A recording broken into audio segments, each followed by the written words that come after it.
قبر پہ بیٹھ کے زاروں قطار جناب یوسف علیہ السلام رونے لگے اور بہت ساری باتیں کی جو میں راتوں کی بھی پڑھ رہا تھا. میں چند ایک باتیں آپ کی سماعتوں کی نظر کروں گا کہ جناب یوسف علیہ السلام نے کہا ماں دیکھو یہ وہ تیرا بیٹا ہے جس سے تو اتنی محبت کرنی تھی, آج اسی بیٹے کو زنجیروں کے ساتھ باندھا ہوا ہے. اور کہا ماں یہ زنجیروں کی تکلیف مجھ سے برداشت نہیں ہو رہی, اور دیکھ میرے بھائیوں نے میرے ساتھ کیا سلوک کیا, اس یوسف کے ساتھ کیا سلوک کیا جس سے وہ اتنی زیادہ محبت کرتی تھی.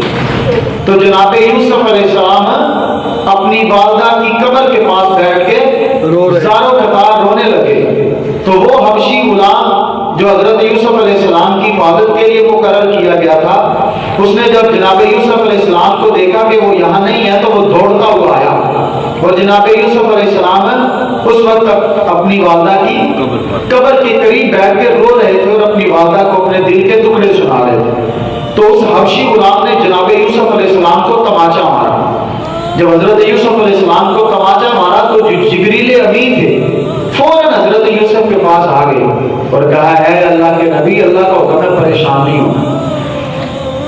تو کہتے ہیں کہ اسی وقت جناب یوسف علیہ السلام کو جب اس غلام نے تماچا مارا, حضرت جبریل نے اپنا پار زمین پہ مارا اور ہر طرف اندھیرا ہی اندھیرا چھا گیا.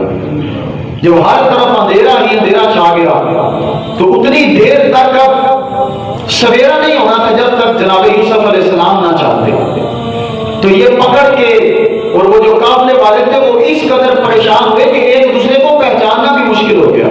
لیکن اس وقت بھی جناب یوسف علیہ السلام کا چہرہ چاند کی طرح چمک رہا تھا. تو وہ حبشی غلام جناب یوسف علیہ السلام کو پکڑ کے اس قافلے کا جو سردار تھا اس کے پاس لے آیا.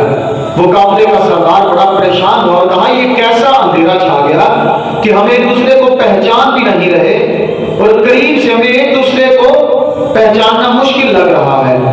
کیونکہ وہ جو شخص تھا جو قافلے کا سردار تھا, جب سے جناب یوسف علیہ السلام اس کے پاس تھے وہ جناب یوسف کو بڑی محبت سے دیکھ رہا تھا. تو اس نے دیکھا کہ یہ کوئی آفت کوئی مصیبت لگتی ہے کہ جو اچانک اندھیرا چھا گیا.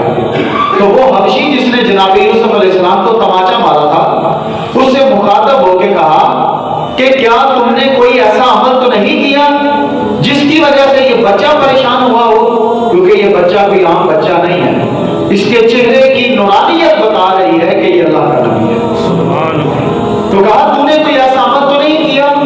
تو اس حبشی غلام نے کہا ہاں یہ مجھ سے چھڑا کے میں تھوڑا سا اس سے غافل ہوا تو یہ بھاگ گیا تھا اور اپنی والدہ کی قبر کے پاس بیٹھ کے رو رہا تھا. تو مجھے غصہ آیا کہ کبھی یہ اپنے باپ کو یاد کر کے روتا ہے اور کبھی اپنی ماں کی قبر پہ روتا ہے, آخر اس کو مسئلہ ہے. تو میں نے تماچا مارا اور اس کو جب تماچا لگا تو اسی بچے نے آسمان کی طرف منہ کر کے کچھ کہا تو اچانک اندھیرا چھا گیا. تو وہ قافلے کا سردار سمجھ گیا کہ یہ جو تھپڑ مارا گیا جناب یوسف علیہ السلام کو اسی وجہ سے یہ اللہ کی طرف سے مصیبت آئی. کہتے جب یہ عمل کیا تو وہ جو حبشی غلام تھا اس کی طرف اشارہ کر کے قافلے کے سردار نے جناب یوسف علیہ السلام سے کہا کہ اے بچے اگر تو کہے تو جو اس نے تیرے ساتھ سلوک کیا ہے اگر تو کہے تو میں اس کو قتل کر دوں کہ اس نے تجھے تماچا مارا ہے, اور اگر تو چاہے تو میں اس کو قید کر دوں جیسے تو راضی ہے, لیکن یہ مصیبت ذرا دور ہو جائے. کہتے ہیں اتنی بات اس نے کی. اب یہاں دیکھو وہ بھی سمجھ رہا ہے کہ اگر یہ اتنا بڑا عذاب دور ہو سکتا ہے تو وہ اللہ کے نبی جناب یوسف کے وسیلے سے ہو سکتا ہے. تو لہٰذا یہاں سے یہ چیز بھی ثابت ہوئی کہ کسی نیک ہستی کے وسیلے سے دعا مانگنا یہ کوئی شرک نہیں بلکہ یہ قرآن و حدیث کا دیا ہوا عقیدہ ہے.